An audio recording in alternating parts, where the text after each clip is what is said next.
What's really strange about you guys is that I expected from, the imagery and so forth on MP3, I expected like a cowpunk band. I expected something like, the Beat Farmers, or Mojo Nixon. Yeah. Like very hard driving, like bar band kind of stuff. But you guys are kind of like Camper Van Beethoven, They Might Be Giants, the Bohunks. Yeah. Meet Mozart, just as you say on the website. Yeah. I mean, are those your influences? You mentioned They Might Be Giants. I'm a big They Might Be Giants fan. I think they're great. The other guys, Mojo Nixon, he's funny. I've listened to his stuff. It's hard to trace influences on stuff like this. You expected us to be like a hard rock band or something like that. Like a bar band. We're kind of quiet people. We don't yell. There's very little yelling or screaming, or actually very little emotion that comes through in our music. And I think that's, looking back on it, it was very intentional to kind of rid our music of any sort of human, traditional human emotions, aside from just maybe boredom. And I think that's kind of our style. That was what we were trying to project. Because a lot of the stuff I guess in my opinion, this is my motivation for doing this type of stuff. I felt that a lot of stuff out there is just insincere drama, and I got kind of fed up with it. So we decided to kind of do our stuff absolutely sincerely, void of any drama. I can't explain it really any better than that. I guess we're the rebellion to the rock and roll rebels, maybe. Do you find that a lot of music supposedly called rock and roll these days is terribly boring and generic? Well, yeah. With me, I kind of like a good melody. So if it's got a good melody, I'll listen to it and probably enjoy it. Now, if I think about it, and if I kind of look at myself while I'm enjoying it, I will probably stop enjoying it. Doesn't a lot of the music strike you as being sort of like elevator grunge music? It's all grunge, but it's like grunge light or something? Yeah. Right now, that alternative label is kind of mysterious. It's become kind of a cliche, and I imagine a lot of these bands, if we placed these guys 10 years ago, they'd have long hair and they'd wear like red leather pants and have all that makeup on and stuff like that. It's fashion. That's it. Yeah. Yeah. Do you think that people understand your work?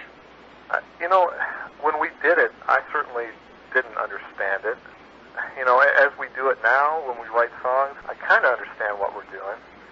But it's like trying to analyze what makes you laugh. And once you completely analyze it, I'm not sure if it's really all that funny. Now, if people laugh at the stuff, maybe they understand it on one level, but if they listen to it and they totally understand it, they probably won't laugh at it, and then they won't be that enchanted by it, maybe. So I'm not sure if people really understand it. Yeah, I'll tell you what, here's the deal. I've thought about it like this.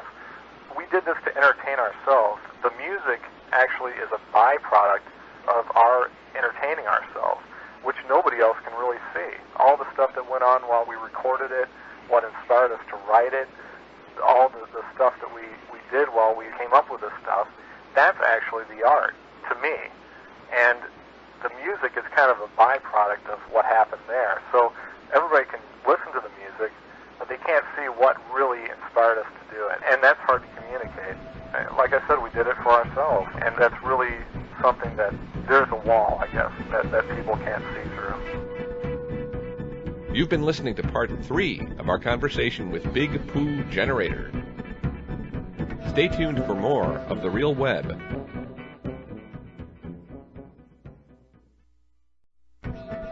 How does one find a good band on the internet? Because there's just so much music. How do you sift through it without downloading all this stuff? That's something that keeps me awake at night, actually, thinking about this stuff. And it's not only the challenge of, for music. This is the challenge of the internet. The real challenge, I guess, is not so much getting people information or making information available. It's getting people the information they want efficiently. And I think that's going to be what everybody realizes the big challenge of the internet is. And I think there are a number of people taking that on right now. But for a while, it's just how much information can we get out there online and then let people surf through it for hours until they find something that they want. Now, music's the same way. And you go to mp3.com, there are hundreds, well, I don't know how many songs there are on there, but maybe 100,000, 200,000, a million right now. There's no way anybody's going to look through all those.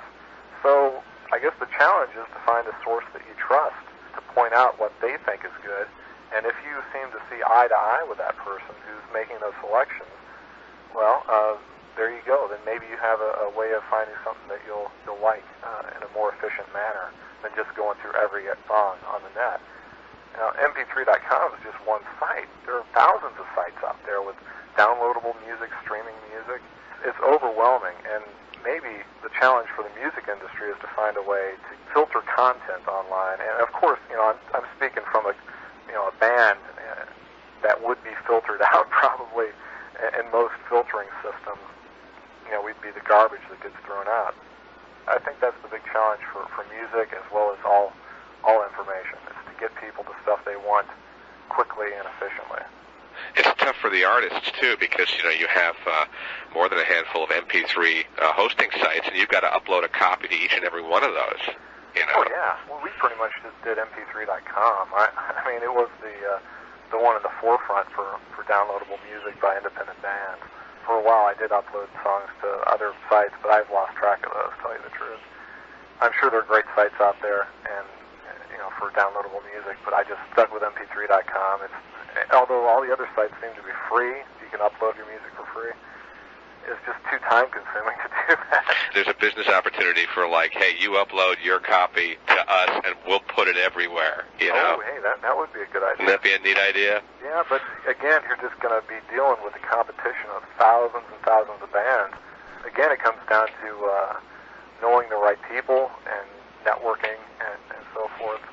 If you're going to make a living doing this stuff, that's certainly what it's about.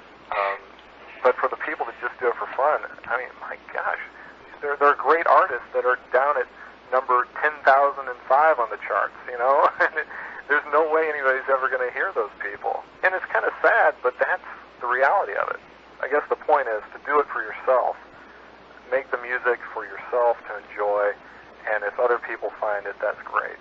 And if you want to make a living at it, you got to still go out and, I guess, bust your butt and just get out there and make as many contacts as you can. Do you have any other advice for people who want to put their music online? Just put it out there and try to find artists that are similar to you and email them and talk to them about what they're doing. Try to make a kind of a community, sort of build up a community of artists. I guess that's the bottom line for new artists getting on the net. I'm Bill Lassard. And I'm Steve Baldwin. Thank you for tuning in to The Real Web.